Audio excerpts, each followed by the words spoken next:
Ever wondered about the most bizarre creations that military minds have cooked up over the years? Yes, I'm talking about those ideas that make you sit up and exclaim, "They did what now?" The unseen side of military inventions is a treasure trove of innovation, creativity, and let's face it, some downright bizarre thinking. From the skies to the seas and everything in between, the world's militaries have birthed some of the most outlandish ideas in the name of defense and offense. We're about to embark on a journey that will introduce you to bat bombs. Yes, you heard that right. Bats with bombs. Pigeon-guided missiles. A project so strange it could only have been hatched during the throes of war. The iceberg aircraft carrier named Project Habach. Shark repellents. The infamous gay bomb. And a spy cat operation known as Project Acoustic Kitty. Brace yourselves as we delve into the world of strange military inventions, beginning with bat bombs. Yes, you heard it right, bat bombs, an invention straight out of a comic book plot. It's a story that would make even Batman raise an eyebrow. The idea was born during the throes of World War II, as the United States sought to find new and inventive ways to bring an end to the conflict. Dr. Little S. Adams, a friend of First Lady Eleanor Roosevelt, proposed the idea of strapping incendiary devices to bats, who would then be released over Japanese cities. The concept was that the bats, in their search for roosting spaces, would fly into the eaves and attics of buildings, setting them alight as the timers on their tiny payloads expired. It was an idea as audacious as it was unusual. The U.S. military, intrigued by the potential of this unconventional weapon, actually invested resources into its development. They tested the concept with Mexican free-tailed bats, but the project, known as Project X-Ray, was fraught with problems. The bats proved difficult to control, and one testing session even resulted in a military base being accidentally set on fire. Despite the efforts, the bat bombs never saw active service. The project was eventually deemed too unpredictable and was scrapped in favor of more conventional weaponry. Quite a batty idea, wasn't it? But hold on. Things are about to get even more peculiar with pigeon-guided missiles. Who knew pigeons could be more than just a city nuisance? Certainly the military did. During the throes of World War II, innovation and creativity in the art of warfare took a rather peculiar turn. The military, always on the lookout for new methods to gain an upper hand, turned their attention to our feathered friends, pigeons. Yes, you heard that right, pigeons. The concept was as bizarre as it sounds. The idea was to use pigeons for precision bombing. The brainchild of this project was none other than the famed behaviorist B.F. Skinner. He proposed training pigeons to peck at images of enemy targets displayed on a screen. This screen was linked to the missile's steering mechanism, allowing the birds to guide the missile to its target. A pigeon-guided missile, if you will. The military, in their desperation, gave Skinner the green light. The pigeons were trained rigorously, their sharp eyes and swift reactions honed to perfection. But as with many things in life, theory and practice are two very different beasts.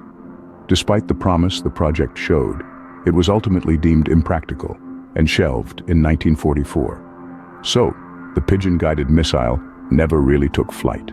Yet, it remains a fascinating footnote in the annals of military history, a testament to the lengths humanity will go in the name of innovation and conflict. An iceberg aircraft carrier, a chilly proposition indeed. But during the heat of World War II, that's exactly what the British had in mind with Project Habach. The concept? Use a material known as pykrete, a mixture of wood pulp and ice, to create a virtually unsinkable ship. Pykrete, named after its inventor, Geoffrey Pike, was lighter and stronger than concrete. It was also incredibly resistant to melting, making it an ideal material for an iceberg ship. The idea was to build a floating airfield in the middle of the Atlantic, from which planes could launch attacks on German U-boats. The scale of the project was staggering. The proposed ship was to be 2,000 feet long, 300 feet wide, and 200 feet deep. That's nearly 6 times the length of a football field. But why did it ultimately fail? Well, despite the promising properties of pykrete, the project was fraught with logistical nightmares. The sheer size of the proposed ship made construction and maintenance a Herculean task. The cost, too, was astronomical, and the rapid advancement of technology during the war made the project obsolete before it could even be realized.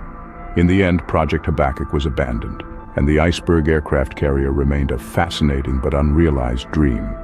From icebergs, we now dive into the depths of the ocean with shark repellent. Our next invention takes us underwater, where the military had to tackle a rather toothy problem. This problem, my friends, was none other than the apex predator of the ocean, the shark. Yes, you heard that correctly. The military was in a face-off with sharks. But why, you may ask? Well, it all began during the tumultuous times of World War II. As soldiers found themselves in the treacherous waters of the ocean, their survival was threatened not just by enemy forces, but also by these underwater predators. The solution? A pioneering invention known as shark repellent. This wasn't some harebrained scheme, but a meticulously planned and executed project.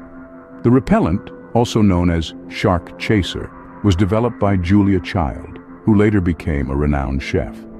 It was a cake of dark dye that would spread in the water, effectively forming a curtain that would deter sharks. And it wasn't just for the soldiers. The repellent was also used to protect downed airmen and anti-submarine netting. But how effective was this shark repellent really? Well, it's debatable. While some sources suggest it did help keep the sharks at bay, others argue that its effectiveness was minimal at best. Regardless, the invention of the shark repellent is a testament to the military's ingenuity and adaptability in the face of diverse challenges. Done with sharks, let's move on to a bomb that had a very different kind of impact in mind. A bomb that doesn't explode in the traditional sense, but was designed to disrupt enemy ranks in a very unique way. Unveiling the curtains, let's delve into the concept of the gay bomb. In the late 90s, the U.S. Air Force's Wright Laboratory in Ohio proposed a rather outlandish idea. They envisioned creating a non-lethal chemical weapon, a bomb filled with aphrodisiacs. But not just any aphrodisiacs, these were intended to cause a strong homosexual attraction among the enemy troops, thus causing a major disruption in their ranks. The objective was to make the soldiers so attracted to one another that they'd lose focus on the battlefield. It's as bizarre as it sounds, right? And it didn't just stop at an idea. The proposal went as far as the Pentagon, but as you might have guessed, it was quickly shelved. The reactions to the gay bomb were a mix of amusement, disbelief, and criticism. The concept of using sexual orientation as a weapon was seen as ethically questionable at best and downright offensive at worst. Despite the controversy and the fact that the gay bomb was never deployed, it does highlight the lengths to which military strategists will go in their quest for non-lethal disruption techniques. From gay bombs, we now move on to our final and perhaps the furriest invention, Project Acoustic Kitty. Our final invention is certainly the cat's meow of bizarre military projects. Let's delve into the curious case of Project Acoustic Kitty. In the 1960s, the CIA had a brainwave. What if cats could be used as four-legged spies? The idea was to implant a microphone in a cat's ear canal and a small radio transmitter at the base of its skull. The cat, or should we say the feline agent, would then be trained to eavesdrop on Soviet conversations from park benches, windowsills, and dustbins. The project reportedly cost a staggering $20 million. Yes, you heard it right. 20 million greenbacks for a spy cat. The CIA must have been really feline confident about this one. But alas, Operation Meow was not to be. The project was deemed a failure due to the unpredictable nature of our furry friends. It turns out, training a cat to follow commands is like herding cats, quite literally. The first mission ended disastrously when the Acoustic Kitty was hit by a car while crossing the street to eavesdrop on a Soviet compound in Washington, D.C. And there you have it, a whirlwind tour of the most peculiar inventions to have ever emerged from military minds.